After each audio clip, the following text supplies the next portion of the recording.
Hey, this is Anney. And Samantha. And welcome to Stuff I'll Never Told You, a production of iHeartRadio.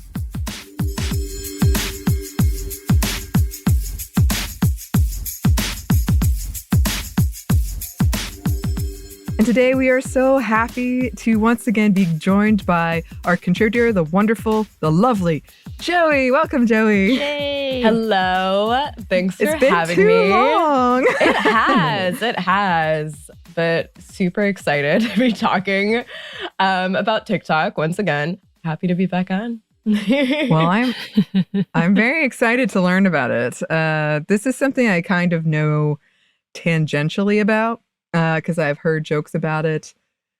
I have what I call TikTok friends, and they let me know about it.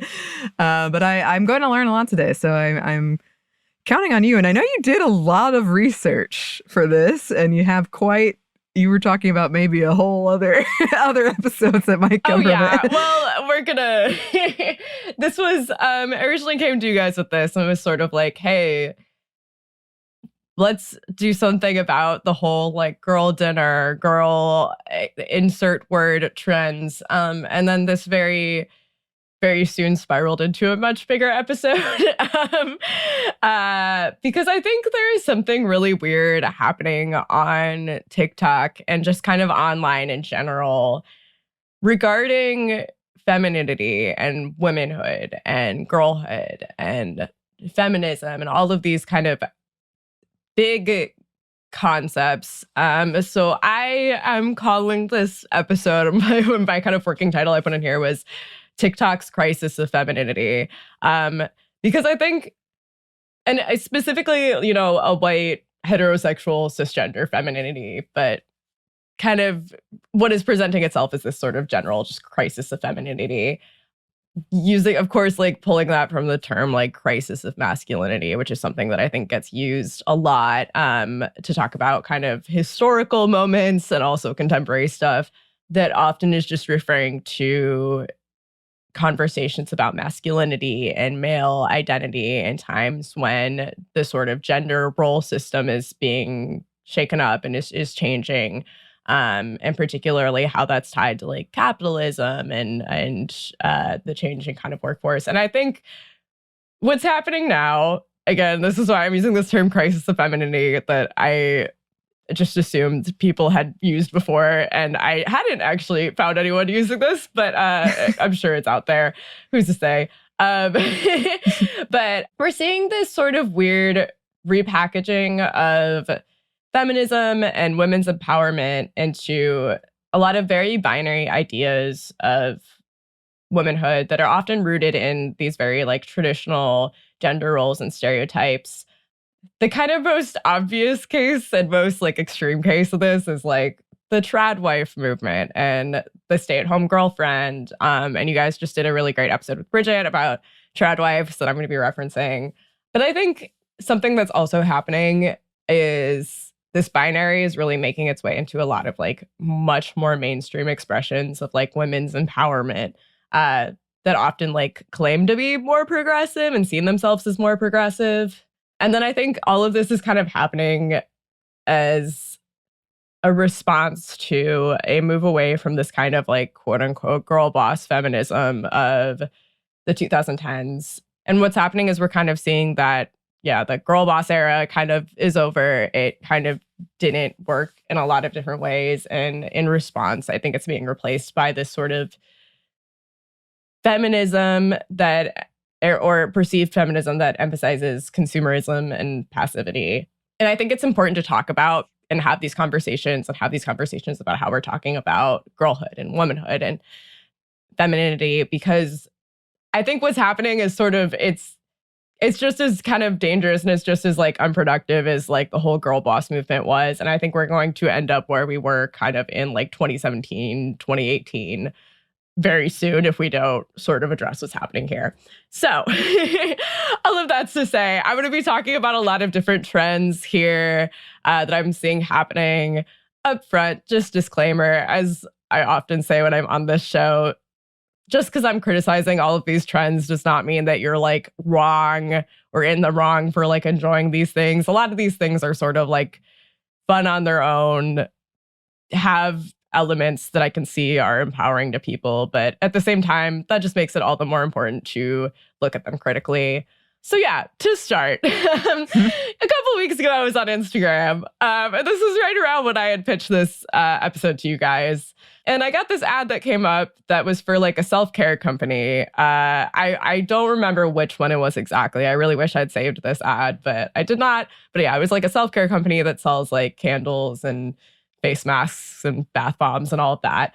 And in the ad, they used the term, quote, girl therapy to refer to the products that they were selling, which again were like mostly just candles. And this like set off something in me because, you know, if you've been on the internet lately, you probably have seen there have been a lot of these trends. Like the first real big one was like girl dinner, but it's gone on into girl hobbies, girl math, and now apparently girl therapy, which again, this was a company trying to sell candles. That's not therapy. You guys just posted a really great episode about the self-care industry that I will put in the notes because I think that kind of did a good job summing up a lot of those issues there. But yeah, this kind of set me on a spiral of looking at all of these girl whatever trends, which yeah. So first off, let's talk about girl dinner, which back in May, TikTok user Olivia Mayer made this TikTok about, quote, girl dinner. The original video is actually a joke about this idea of like, quote, medieval peasant food, just being bread and cheese. And basically the video was her being like, that sounds great. That's my ideal meal. And then she says, this is my dinner. I call it girl dinner or medieval peasant. And then it just shows a bunch of like bread and cheese. Later on, TikTok user at KarmaPilled made a video going, this is my meal. I call it girl dinner. And then it's her singing girl dinner in a bunch of different fonts. And then that's the sound that really blew up. But it was like derivative of this original video. Interestingly, with that video, I didn't realize in it, she's holding what looks like a kind of like popsicle stick or something. Like it was like an ice cream bar. But yeah, that really took off over the summer. And it led to now 232.8 thousand videos under the girl dinner tag on TikTok. So the girl dinner trend, that in and of itself is complicated. And like, honestly, like originally that was going to be the whole episode. I kind of asked around different people like what they thought about this. And I definitely, there were some sort of positive interpretations of it. The one that I definitely kept hearing was like, oh, it's this kind of rejection of the idea that womanhood is all about homemaking and it's about, you know, making these like perfect elaborate meals all the time. Like it's this trend that is sort of like, this is like girl dinner is just kind of like whatever you've got. And, you know, also something that was interesting was early on, I think a lot of people were showing, you know, meals that weren't traditionally things you would associate with like girlhood, you know, a lot of like, especially again, off of the sort of girl boss era, like a lot of it was very much rooted in like diet culture and stuff. And these sort of videos were showing more anti-diet culture type meals, like more kind of elaborate, like junk food and stuff like that. That being said, the problem is once you make a trend and you put it out into the world, you kind of lose control of it over it. And what we started to see was a lot of people using that sound and using the kind of girl dinner thing to show essentially what are just like signs of eating disorders or, you know, promotion of kind of these unhealthy habits. So that was the first sort of thing that happened with that. And then the other was this sort of girl dinner trend turned into all of these different things like girl math, girl hobbies, girl rotting. Basically like taking the word girl and then attaching it to another miscellaneous thing. And by putting the word girl in front of it, it was kind of giving it this like lighter, unserious tone. Wait, I need to understand what girl rotting is because I've heard everything else. What the fuck is girl rotting? Girl rotting. We're going to get to this. So, okay. I'm going to go over these really quick. To that point. Yeah. So just to talk about, I'm going to get there, Samantha. Don't worry. Okay. I need answers to all of these things. I'm like, what? Yeah. But to kind of point to this sort of overall trend, there was an article in Forbes that said, quote, girl trends predate TikTok itself. In 2019, rapper Megan Thee Stallion popularized the body positive slogan, quote, hot girl summer, which became an internet meme largely through Twitter and Instagram. Quote, being a hot girl is about being unapologetically you, having fun, being confident, living your truth, being the life of the party, etc. The rapper posted in July, and the phrase inspired the title of her song, Hot Girl Summer, which released that August. Its legacy can be seen in some of the TikTok girl trends. And then, yeah, so this article points to like hot girl block, girl dinner, all of these different things. Another kind of article talking about this was from Business Insider, in which they said, quote, Gen Z is reclaiming the word girl after years of reckoning over people using the term to infantilize women. The fact that women are using the term girl represents a cultural reclamation, conscious or not, after years of reckoning over the term sexist use.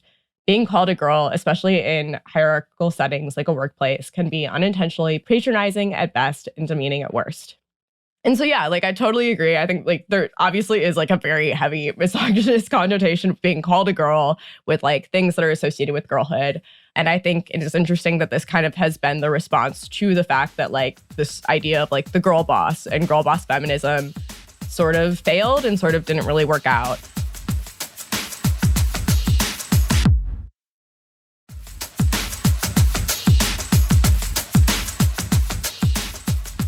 This is where I think it is important to look at what these actual trends are doing and promoting. And Samantha, this is where I'm going to get to your question of what is girl rotting? Because, yeah, it's for one thing, obviously, like if we're rooting this back in like hot girl summer, hot girl walk, that's one thing. Girl dinner, that was sort of the like nexus point of like something that I think started very innocently and started as kind of like a fun thing that took a very dark turn. Going back to that Business Insider article, later on there's a quote that says, the past few years of girl-based trends, as Kate Lindsay noted in Internet Culture newsletter Embedded earlier this week, have shifted. While women were once girl bossing, they're now talking about rotting in their bedrooms. As Lindsay writes, these types of trends are a counterpoint to the idealized girl aesthetics of the 2020s. And in the process, they plucked and pulled apart the concept of girlhood through internet memes. Despite some of these trends being pretty mundane, that's actually important. Reducing a girl to a series of increasingly feral behaviors removes some of the term's baggage. So, yeah, like what this quote is saying is that like it's sort of rejecting this idea of like girlhood being A, not taken seriously, and B, kind of rejecting the idea of like the girl boss and the very manicured, very like put together idea of girlhood. But also I think this quote kind of raises a lot of red flags about this whole kind of girl trend. Where, yes, it is kind of a response to the fact that girl boss feminism kind of failed. It ended up sort of promoting this very like unattainable, exhausting idea that was very much rooted in capitalism. So it's promoting the opposite. Girl rotting is the idea that like, yeah, you're going to come home from work and you're just going to like lay in bed and watch TV and you're going to girl rot. You're not going to, and it's kind of repackaging it as a way of like, oh, this is just part of girlhood. You're girl rotting, which I don't know. To me, I'm like, maybe there's a bigger problem there we need to talk about. Wait, are we talking about being stressed, depression? Right. Like, it's like, it's like conditional things that happen. Like, is that, and we're calling it girl rotting to make it cute and hopefully like to me, I fix hear it? that and I'm like, that's a symptom of depression, or like maybe that is like a bigger, again, if we're talking about all these things being a response to the fact that like girl boss feminism, you know, just sort of ended up perpetuating a lot of these really toxic, hyper-capitalist ideas. If girl rotting is the opposite of that, you haven't solved the problem. You're still being exhausted by the system. Yeah. So that one was weird. Gonna pivot to girl math real quick too, because girl math was the other one that I think really started to be like, all right, guys, what are we doing? So from a Washington Post article about girl math, they say, quote, there's no need to have a moral panic about the trend, says Dan Egan, Vice President of Behavioral Finance and Investing for Betterment, a digital investment advisory firm. Egan says, what's at play is psychology. And it's obvious this has nothing to do with gender. Kidding aside, girl math represents the type of mental accounting many people do, guys included. It's how we compartmentalize financial decisions. It's also how we justify overspending, end quote. So yeah, girl math is basically this idea of like, there's all these videos being like, oh, if you're paying for something with cash, it's girl math. It doesn't matter if it's like, you know, you and your friends going out to dinner and you're just Venmoing each other back and forth for like the same cycle of meals. It's not real money because you're like basically just like paying each other back and forth, which like I get it. And again, that quote is saying like, this is something that everybody does. It's just psychology. It's just kind of how we like think about spending. Why are we putting girl in front of it though? Like, what is the message there? Are we just sort of saying like, oh, it's girl math because girls can't do math? Girls can't like understand finances? And like, so later on in that article, they talked to another financial expert, Kia McAllister-Young, the director of America Saves. And unlike the first person that they interviewed, this person's actually a woman, which I don't know, I think that's interesting. But she calls the trend, quote, amusing. And like her only sort of concern is this idea of like, yeah, it's fun, but like, let's make sure this isn't how we're doing all of our budgeting. Like it's important to also budget. But like, that's kind of the point is I'm like, yeah, no, if we're admitting that this isn't a good way of budgeting, this is sort of a fun, silly thing. Why are we so insistent on attaching it to girlhood, on attaching it to this gender binary? And then so the last sort of trend that I want to talk about in these girl whatever trends is, and this is the one that I think kind of was a marker to me that this kind of trend is ending and it's sort of starting to reach its downfall, is this idea of, quote, like girl hobbies. So there was a TikTok that went viral, and I'm not going to say the person's username for this because I have nothing good to say about this TikTok. But basically it was presenting this idea of like girl hobbies. And it was basically saying, oh, if you think you don't have any hobbies, no, you just have girl hobbies. And they listed girl hobbies as grabbing a little treat, coffee or pastry, doing our skincare, makeup, hair routines, reorganizing instead of sleeping, hot girl walk, social media investigative work, shopping, in store or online. And so like this video went viral and immediately like met a bunch of people did stitches of it, kind of being like, whoa, like what's going on, guys? TikTok user Taylor Jade, who uses the @Raylot, posted a response that blew up that I think kind of summarizes it very well. She says, what is going on? What are we saying? Those are not hobbies. What is going on with this infantilization brain rot trend that has grown women saying, no, I don't need hobbies or a personality because I'm a teenage girl and I have to get coffee and a little treat and go shopping. And then she later goes on to say, which I think is another good point, I know everybody who says, maybe it's kind of harmful to identify ourselves with extremely sexist stereotypes gets called a pick-me. Well, guess what? I love Charlotte Tilbury, Contour Wand, and Hot Pink Stanley just as much as you guys do. However, I have my own thoughts and opinions and feelings and ambitions and goals and dreams and interests and hobbies and personality outside of consumerist bullshit. So yeah, this is I think this particular video, the girl hobbies video, and all of the backlash signals to me that we're kind of like beyond the peak of this. I think people are starting to realize like it's going a little too far. But also, yeah, let's talk about this, because what are the things that she's calling girl hobbies? Shopping, doing makeup, skincare, all of the like, we literally just took the like women be shopping and put it in a different font and like repackaged it in a way that, so it's kind of like, if the original argument is that we're reclaiming this idea of girlhood and we're taking, reclaiming the idea of femininity and girlhood, is that actually what's happening? Or are we just reinforcing these kind of stereotypes? And what is the benefit of also then really, really emphasizing this gender binary, this idea that all of this is just part of girlhood. All of these sort of very consumerist, very passive ideas are a part of girlhood. I just want you to know that all of these hobbies you listed off was all on our Girl Talk team, so they are hobbies. Oh, sorry, yeah, no. 1989.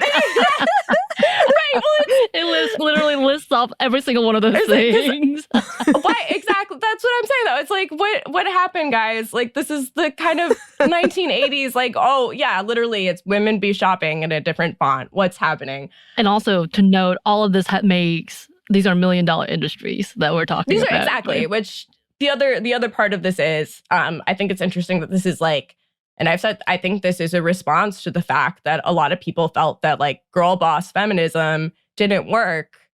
So instead of like becoming the CEO, becoming the, woman that's really like winning in the capitalist financial spirit, now it's just become about consuming and about consuming the things.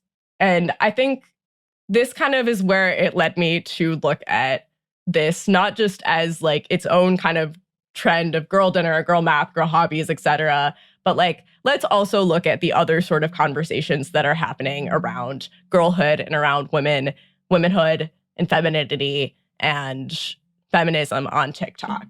So this is where we're going to go into the second kind of silo here in my big conspiracy board of all of these different trends that are happening, which is the cycle of fast fashion micro trends that are happening on TikTok, and this idea of like the quote, like aesthetic.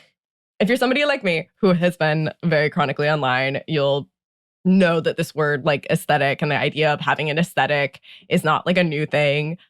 And so like when I'm talking about aesthetics, it's not really in an online sense, it's not really like the traditional definition of the word. Usually it is referring to like a personal sense of style that's really tied to fashion and appearance, and kind of like your just like general household decor, room decor kind of stuff.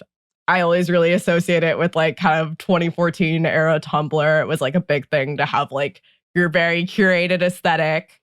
So yeah, again, it's not like necessarily a new thing, but I think in a post kind of 2020 world where like TikTok has become this like major hub for like culture, the whole idea of having an aesthetic has really like taken off. And it's moved away from sort of being a personal sense of style to just being a way to describe this sort of series of trends that are happening.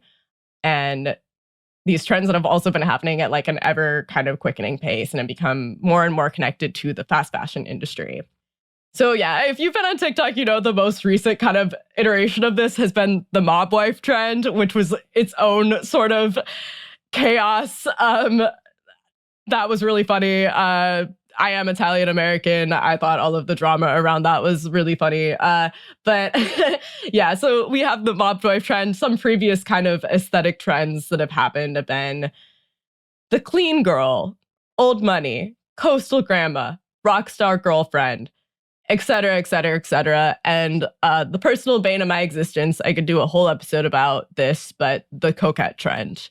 I know none of these. I feel very old right now.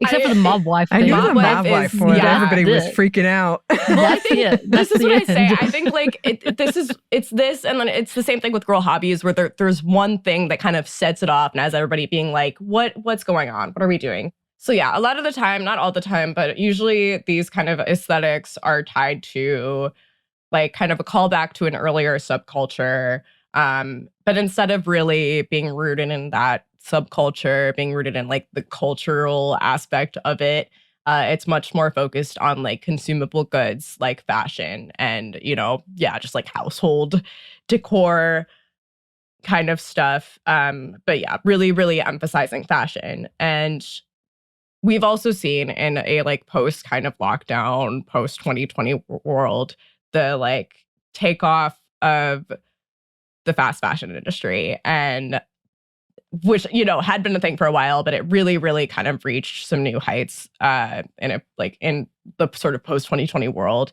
We've seen these brands like Shein really take off. And this has been like perfect sort of like, it's been this perfect storm for these trends to happen and for these trends to happen at like a faster and faster pace. So what has happened is having an aesthetic has kind of moved away from being a personal sense of style, and it has instead become keeping up with the latest trend, keeping up with the latest sort of hyper-specific micro trend. The clean girl, the rock star girlfriend, the mob wife, the whatever. Yeah, and Coquette, which is, yeah, I have a lot of things to say about Coquette. Yeah, so this is where I think there's two concerning things here. One is that, yes, this is very tied to fast fashion, and it is very tied to these corporations that are relying on sweatshop labor, that are relying on all these sort of very terrible practices both on a humanitarian level and on an environmental level. And then also, we need to look at what is actually being kind of like promoted in these trends. Because, well, again, yes, it is fun to have like a fun little aesthetic that, you know, it doesn't necessarily have to have any meaning to it. There are some sort of connecting threads through all of this that I think are a little bit concerning. So like mob wife, rockstar girlfriend. These were two that really stuck out to me because I was like, why? It's so weird that they're emphasizing the like girlfriend. You're not the thing, but you're the girlfriend of the rock star. You're the mob wife. Coquette. Like, let's be real. The coquette trend is rooted in a like kind of cult around youth and in a lot of these very like pedophilic ideas about beauty and women's beauty. It is like rooted in like the kind of Lolita trends. And again, that's to say, like, you can enjoy this sort of stuff and this sort of fashion and not have it not be that serious. But this becoming as popular as it is and being something that is very much rooted in a lot of like very misogynistic ideas about beauty, that gets a little bit concerning. And then sort of we're seeing some other micro trends that I think are interesting. I don't understand what these are still, but there was like the tomato girl and the pickle girl and whatever.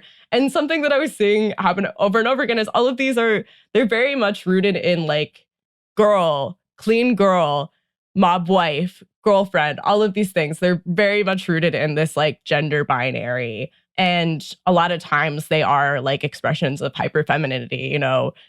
Coquette is like really leaning into hyperfemininity. Even the mob wife trend like leans very much into hyperfemininity. So I think it's interesting to, and one of those articles that I was talking about originally that we're talking about girl math and girl hobbies and all of this, we're talking about how it's a rejection of these kind of constant trends. But at the same time, these sort of trends are also rooting themselves in this idea of girlhood and femininity. And this is what it is to be a woman. This is what it is to be a girl.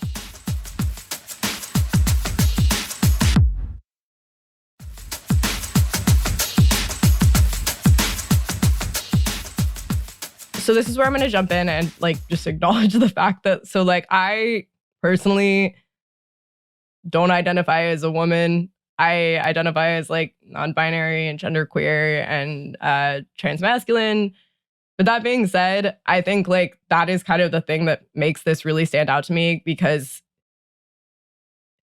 all of these trends are so rooted in the gender binary and in emphasizing the gender binary. And I think especially at a time where there have been so many violent efforts to reinforce that gender binary, I think we need to be really critical about how we are actually talking about those ideas and talking about something as, you know, supposedly silly as just like your whatever personal sense of style, a fashion trend, but how are we talking about that in terms of like the gender binary? And so to really look at that, let's talk real quick about like the extreme version of this gender binary, which is the trad wife. And you guys just did a really awesome episode with Bridget about trad wives and trad wife culture that I would definitely recommend checking out. I'm not going to go super into this idea because I think like I'm definitely preaching a little bit to the choir here about like why the whole idea of the trad wife and the trad wife image is harmful. I think we need to look at why we're seeing this trend now and what it's claiming to be a response to versus like what it actually kind of is a response to. Because honestly, I think this whole like trad wife ideal and image is rooted in a lot of the same anxieties that these other trends are also rooted in. Because the trad wife phenomena, it's kind of posing it. What it does is it poses itself as in opposition in response to girl boss feminism, right? It is this idea that women, we have somehow been duped by feminism into going into the workforce, and really what is empowering is to go back into the homes and, you know, get married and pop out a bunch of kids and provide for those kids and whatever, like all of that. And I think if you look at, again, the whole idea of like girl rotting, girl math, girl hobbies, all of that is also a response to the fact that a lot of women did not feel fulfilled by girl boss feminism. So TikTok user, Caitlin, it's Caitlyn with like a period in between each letter. I'll link the original video in the notes, but she made a really great video, I think, breaking this down and connecting a lot of these things that I'm talking about and talking about it in the context of the trad wife movement. So in a video called Coquette Capitalism, which I will link in the notes, she starts by quoting a tweet from fashion and culture writer Ryan Finn that states, "Bows and ribbons are symbolic of 2023 being the year of the girl plus useless thing, when it should have been the year of the girl feminism. Instead, we've had the Barbie film rebranding girl boss culture through uplifting successful billionaire capitalist women, girl math being used to advertise at the same time that reproductive rights are being stripped. The gender wage gap is awful, and we lack a globally interconnected feminist movement." And the bows and ribbons, that sort of trend is related to the coquette trend, just for context. And this is why I'm critical of that argument that like girl dinner and girl math and girl whatever, it's somehow like reclaiming this idea of girlhood and femininity, which had previously not been taken seriously by the patriarchy, because we need to look at what is actually being claimed as part of girlhood. Caitlin then goes on to talk about how, in addition to the popularity of like the coquette trend and this return to more like girlish aesthetics, very traditional feminine aesthetics, which was all these aesthetic trends I was talking about, quote, 2023 was also the year of girl math, and girl math was juxtaposed against the male Roman Empire, where in pretty overt ways we're saying through pop culture and memes that girls can't do math, or girls have their own special kind of math called girl math. Meanwhile, boys or men are constantly thinking about history. They're thinking about the Roman Empire. She then says, quote, "This happening in the same year as the rise of the stay-at-home girlfriend, the soft life, and the sprinkle, which all of that I'm kind of putting under the like trad wife umbrella, because I think the stay-at-home girlfriend is sort of the like more secular, slightly less Christo-fascist version of the trad wife."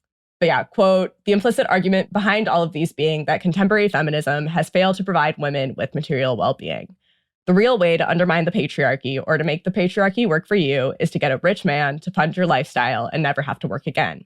So we're seeing in real time the infantilization of women through pop culture and memes. The image of the girl boss or girl power of 5 to 10 years ago in the early to mid 2010s is dead, particularly as many of these women-owned millennial core companies like Nasty Gal and Glossier experience their corporate downfall." And honestly, like, yeah, I agree. I think that she's onto something there. So she then goes on to say, "We've ended up with bimbo feminism and girl math, not because women believe that they themselves are stupid, but because they're tired. And because the promise of girl boss feminism that we've seen for the last several decades didn't deliver. The reason that girl boss feminism wasn't successful in challenging the patriarchy was because it was not anti-capitalist, and instead it viewed capitalism as an avenue through which women could find liberation. For the vast majority of women who belong to the working class and have to continue to go to work in order to pay their bills and survive in capitalist society, girl boss feminism did nothing for them, except maybe replace their boss or their CEO with a woman in a pantsuit. The material conditions of the vast majority of women didn't change as a result of girl boss feminism. And after several years of significant material challenges, including the pandemic and shrinkflation, it's no wonder why people might want to retreat back into, I'm baby and I just want to be taken care of. Unfortunately, this is just a band-aid or a short-term coping mechanism to larger structural problems of capitalism and patriarchy." End quote. So to sum it up, I think it's not a coincidence that we're saying the trad wife, stay-at-home girlfriend, girl insert word trend, and like highly binary fashion trends all happening on TikTok right now. I think this is all kind of a response to this crisis of femininity and the fact that like the world is a very, very scary place right now. Like one of the things that she said in that is that I get it. It is like, there's a lot of really weird, messed up stuff happening. We are entering an election year. There are so many scary possibilities and realities that are happening, particularly for women and for non-men. And so it makes sense to want to seek that comfort, to want to go back into this idea of like self-infantilizing. I'm just a girl. I'm not gonna, I'm the whole, I'm just a 24-year-old teenage girl thing. I think especially for a lot of us that are at like, you know, I'm in my mid-20s right now. The pandemic happened at a time when I would have been reaching a lot of those like milestones. And that sort of experience is sort of disrupted for me. I think a lot of people are feeling sort of lost. And I think all of these things are responses to that feeling of being lost. And it's understandable, but it is not a solution. It is a Band-Aid. I think the importance of talking about this right now is that if we lean too hard on all of these ideas, if we lean too hard on this idea of girlhood being silly and light and this very like consumerist idea of girlhood, it's just going to end up, we're just going to end up the same place that we were in like 2017, 2018, where people were starting to realize that like the girl boss feminism also didn't work. So yeah, I think, again, there's two main concerns here. One is this sort of leaning into consumerism as a form of liberation or self-actualization. The second is this really, really strong emphasis on the gender binary and on everything being very, very gendered, whether that's something like, you know, food, which is what we need to survive, to hobbies and fashion and all of that happening at a time when there is efforts to criminalize any sort of deviance from the gender binary. So yeah, all of that is to say, these are all there's a lot of weird stuff happening. There's a lot of weird stuff happening on TikTok. I don't know what the solution is. I think again, I understand why this moment is happening. I understand what these things are responding to, but I also think it is indicative of the fact that something is like very wrong right now, and people are just kind of scrambling for solutions. And yeah, that's where we're at. Yeah. There's a lot to it. Obviously, like I'm sitting here trying to remember any of these trends. I'm like, I'm on TikTok and I don't know these 3 things, and I'm so sad that I'm not caught up with the world / the kids. You kids. You know what? I don't even like. I don't know if I can still call myself a kid, but I'm not a kid. You're not. That's the whole point of this. I'm not. Yeah. I'm saying this in this ideal of like, I feel real old. Well, that's part of it, is that all of this stuff is moving very fast, and I think that is definitely an element of it. All of these trends are moving very fast. These ideas are moving fast. These idealized images of womanhood or of girlhood are moving very fast. And, you know, like you said before, that is very convenient for a lot of these companies that are making this clothing or this whatever, or these candles for girl therapy or whatever, you know. And again, this is why I keep going back to capitalism and what happens when we look at capitalism as a route for liberation, because we tried that with the girl boss feminism and it didn't work. And now we're trying a different route, which is through consumption and through consumerism. And that also is something that I think we're already seeing it start to kind of fall apart. And I think it could lead us in a very dangerous direction. And also, capitalism is always going to have an interest in upholding the gender binary. You know, like, it is easier to sell things to people if they are very highly gendered. It's easier to advertise things that are, this is about girlhood, this is about whatever. So there definitely like needs to be some more sort of critical thinking, I think, around gendering all of these ideas so explicitly. Well, it's also just a reminder that capitalism and marketing know how to take advantage of something. And so they're going to make money whichever way possible. But I think it's also important to remember that things like Girl Boss, which seemed cute and empowering Mm-hmm. Really, when it did benefit women, it was white heterosexual women.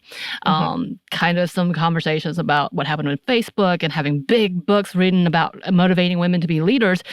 It was aimed and targeted towards one specific type of woman, which also is that same conversation of like, when women talk about, why can't we go back to the days where we didn't have to work, feminism failed us, when in actuality, yes, white feminism failed you. Because if we had actually looked at the Black community and the people of color during the big waves of feminism in the 70s, we would have a different conversation about choice rather than about work, and not being what they would say housewife and all that. And there's that conversation of who was left out and who was not being seen. And that's in this same conversation too, because when we talk about cute girly things, it's typically white women that I see, or white girls.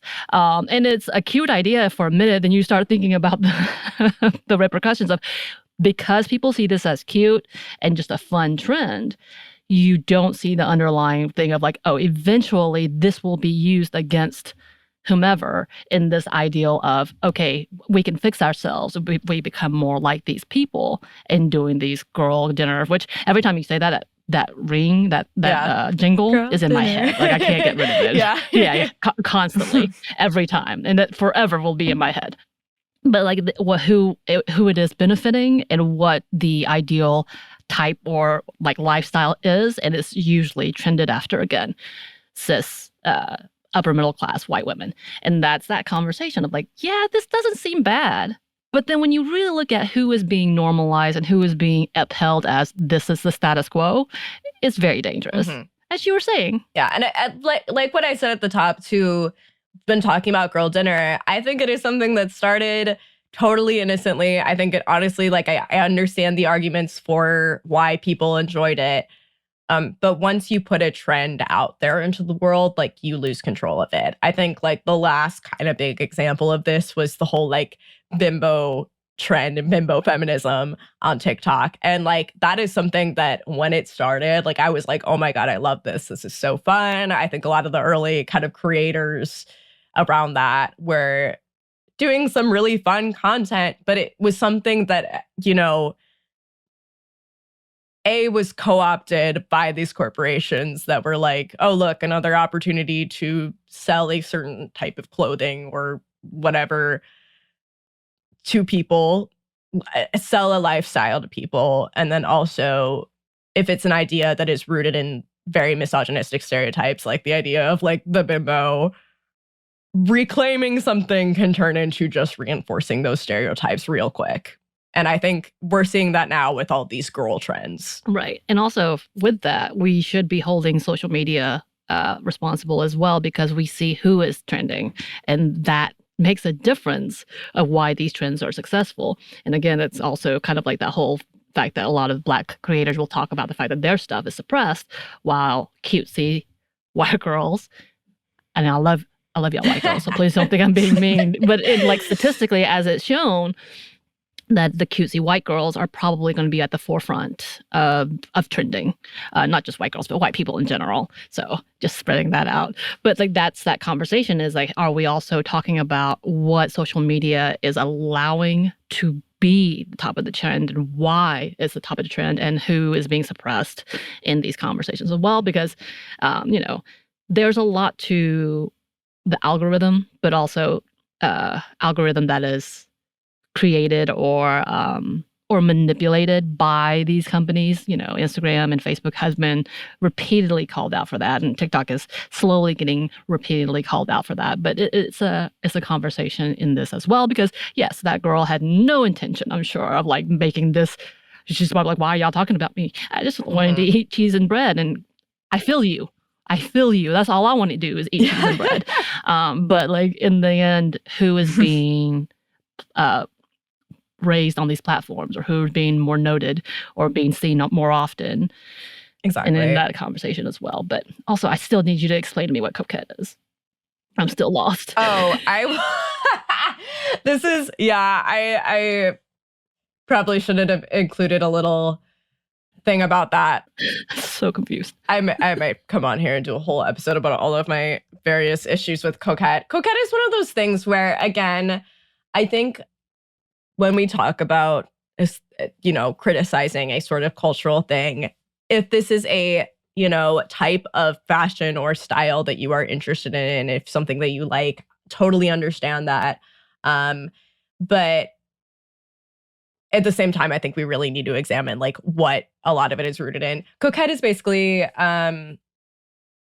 this is the other problem, because the thing that happens on TikTok with a lot of these trends is they start off as one thing and then they just become like much broader. And like, I think Coquette is definitely, like, I saw something the other day that was like, a bunch of very like grunge style clothing that somebody called Coquette, and that is not Coquette at all. But Coquette is basically it's rooted in like stuff that is. Hang on, I'm trying to find like a good definition of it because I'm looking at like the pictures. Yeah, it's like pink and a lot of bows, and it's rooted in this idea of like girlhood and childhood. So is this like a pastel version of the Lolita? Right. Fashion? It's yeah, that's a good way of putting it. It's like pastel Lolita fashion. It is the whole kind of trend is very connected to like the Lolita trend, which again, that's where I get into. I think it is important to examine how some of this is kind of rooted in these very like these cults of youth, and particularly around like young girls and girlhood and how that is sexualized. It became very it at the end of 2023, this became like very, very popular on TikTok. If you guys saw, there are a lot of like videos of people putting bows on like everyday objects and being like, my favorite one was somebody took like a pair of like weights and like put a bow on them and was like, they're Coquette now. And like, but again, like with that, it's fun and it's silly. But also, anytime we're using a trend that is or a idea that is like rooted in a lot of complex, mildly problematic, to extremely problematic ideas, it just opens the door for a lot of stuff to happen. Yeah, I got you. And yes, and I see that it is aligned with that conversation about soft girl. Yeah. Which I think also, I mean, what you said about like all of these trends also being like, when you look at them up on TikTok, when you see the stuff that's trending on TikTok, a lot of the times it's white women. A lot of the times it is like conventionally attractive cis white women. Yeah, that's also part of the conversation. And that is also part of like the idea of, if this is the image of girlhood that we're creating, if this is the image of womanhood that we're creating, it's very white. It's very much rooted in traditional ideas about beauty, and it's rooted in whiteness, it's rooted in heteropatriarchy, it's rooted in transmisogyny. Yeah, and that again is an issue of like the apps more than I think it is these individual creators.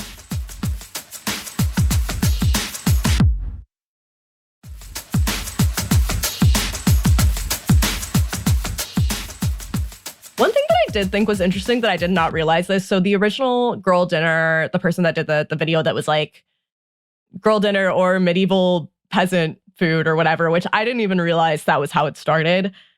That was made by a white woman. The woman that did the one with the little song with the like Girl Dinner, that was actually a Black woman that did it, that made the original video, which... But again, I think about this conversation was interesting because I had not seen that original video until I like went and looked it up and was like, who is the first person to like make that sound? So I don't know. Maybe there's definitely something there too. But yeah. Maybe the original I saw was also a white girl, then that's who got credited with it. For what I've seen. That's what I'm saying is that she got the credit for it, which she did, make the original video using the term Girl Dinner, but yeah, like it took me much longer to find out who made the song. Yeah. The jingle. The jingle. It's a jingle in my head. And also now I want meat and cheese. You can make that happen. I think you can make that happen. I'm gonna have to go to a grocery store. Oh. Well, I do think there's a lot more we could talk about. There's a lot of... I've been thinking about this a lot too, about well, I'm not on TikTok, so this was all new to me. But I've been thinking a lot about the idea of, because the first episode I ever did was Bad Feminism. And it was about like, if you're not a perfect feminist, then you're not a feminist. But now I feel like we've gone in the other way, which is like... You don't have to do anything to be a feminist. Exactly. It's the other extreme. It's the other extreme. You could, again... spend your day girl rotting in bed, and that's feminism. Yeah. The thing is, like, I get it in terms of, let's be honest about what is killing us with this trying to succeed. But at the same time, like, if you're just like, doing this. That's not the same thing. Right. There needs to be a middle ground, I think is the big thing here. Like, right. Yeah. Like you can say like I'm not the perfect feminist, but that doesn't mean you can be like, oh well, I'm not the perfect feminist. Like that there's a difference between that. So I would love for you to come back, and I could tell that you're Yeah, and something that I think is interesting too, just to add one more quick thing in there. So, and I brought up this term in talking about one of the TikToks earlier, but the idea of like any sort of criticism of these trends, you're labeled a pick me. And I think, so the podcast Rehash did a really good episode about the idea of a pick me and kind of how that term has evolved. But I think the whole idea of what a pick me is has also like kind of derailed on TikTok and on social media. And it has become like any sort of rejection of hyperfemininity gets you labeled as a pick me. Like saying, it even got so far as to people, when the whole like Barbieheimer thing was happening, it was like, oh, if you're like not excited to go see the Barbie movie, you're like a pick me. And it's like, I don't know, like people just have different tastes in movies sometimes. That doesn't really seem like a reason to be, or like women that don't want to wear makeup. I don't identify as a woman either, but like I don't really wear makeup. That's not because I think there's something inherently wrong with wanting to wear makeup. That's a personal choice. That does not make me a pick me, because that is not something that like I want to do. But yeah, and I think that is interesting in when we're talking about these sort of returning to these very, very extreme binary ideas of what womanhood is. Any sort of rejection of that femininity gets you labeled as pick me, which I think is interesting and concerning. Yeah. Yes. So again, there's many things here that I will probably be back on to talk about. Please. But yeah. Yeah, we might need you back on just to explain trends to us, to be honest. Honestly, that'd be great, because That might be just a Monday mini. You come like, I'm going to send you these things. Explain these to me. I'm so down. I like barely understand half of these. But if somebody, seriously, like what is going on with the whole like pickle girl, tomato girl thing? If somebody wants to explain to me what that means. I have a theory about tomato girl. Tomato girl? They just not like pickles or tomatoes? No. It's pro pickles and tomatoes. Okay. Well, I'm Well, I probably wonder way if off. the tomato girl has something to do with the girl that came on saying that tomatoes make you fat. And then everybody got mad at her. Oh, that could be About right. You're this. probably right. But I don't know. That's what I remember. Like, that was a huge thing. I was going to go back into the history where people used to call hot girls tomatoes. That's where hot tomato came from. Really? It was a whole thing. I think you're right, Samantha. That makes way more sense. I don't know, but yours makes more sense. Well, I mean, mine makes more logical sense. Oh yeah, I didn't know that. Makes sense. Yours makes more sense. Mine makes just more timely. Yes, yeah, yours mine's is more timely. This is what is the magic of our team, is that we all come from different angles. Ideas and opinions. None of us know the answer, but we all have theories. I know there's Right. a pickle person who pickles everything and sells on the basis you can pickle anything. That's the only pickle person I know. Find the pickle I is like also that. a food trend, Well, like, We're going off the rails. We are the We're ones. Like, I'm off the literal. rails. My stuff is completely literal, so I'm hungry apparently. My stomach has been growling the entire time, so. Oh no. Well, Time to have some girl dinner. Yeah, I need girl dinner. Just keep going. these questions must be answered, Joey. We need you. I think we need you back on. First, we have to have you research those things. Yeah. Do you know, actually? Did you say you did know? Did we cut you off? Is that what a pickle girl and a tomato girl are? Oh, well, it has more to do with, and this is where these are ones I'm like, I'm not as concerned. I think these are more just like fun little trends people are doing, but it's like tied to, I like, it is still very much tied to like aesthetics and like how you're dressing, how you're doing your makeup, all of that. I just don't exactly know what it is, because what is that? What is tomato? How does that translate into fashion? But Yeah. Oh, I think Annie's more on than I am. 1920s tomato girl. Hot tomato.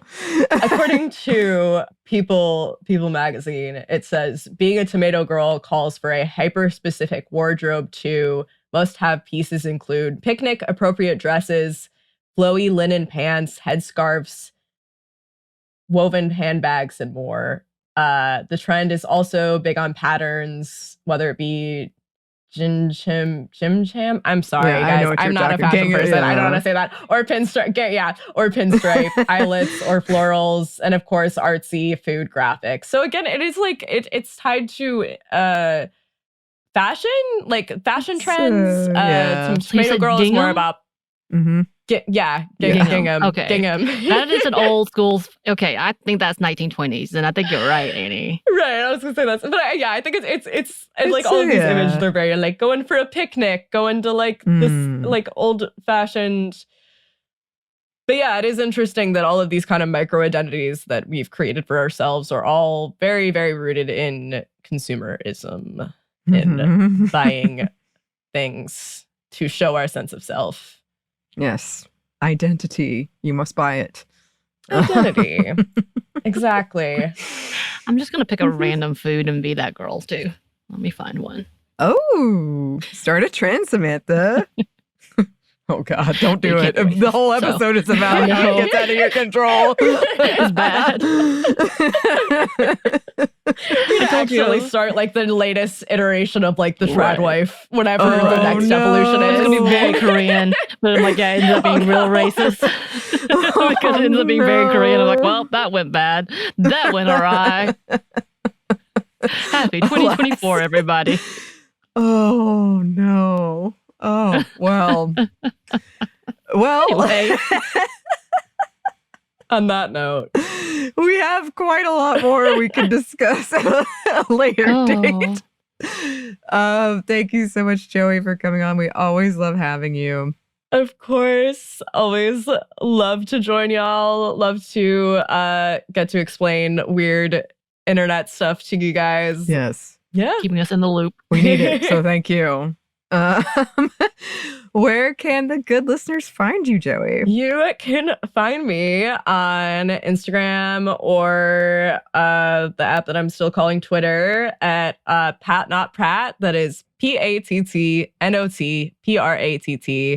If you want to hear more of the work that I do, you can check out Afterlives, the Leilene Polanco story, which just finished up its first season.